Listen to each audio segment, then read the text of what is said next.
मुश्तरका बहरी मश्क bright star का इनेकाद PNS सिफत और PNS तैमूर और रॉयल नेवी के जहाज ने भी इसमें शिरकत की। इस मश्क के दौरान मुख्तलिफ बहरी ऑपरेशन का मुजाहरा किया गया। तर्जुमान पाक बहरिया के मुताबिक मैरीटाइम पेट्रोल एयरक्राफ्ट, पाक फजाइया के तैयारों और हेलीकॉप्टर ने भी हिस्सा लिया।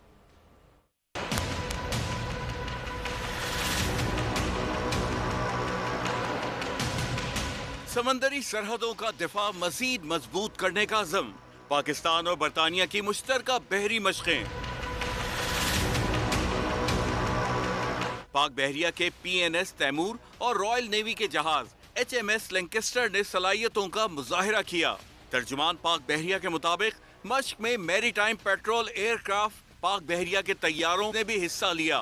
तर्जुमान के मुताबिक बहरी मशक़ें इलाकाई अमन और इस्तेहकाम के लिए पाक बहरिया के अज़म की मज़हर हैं।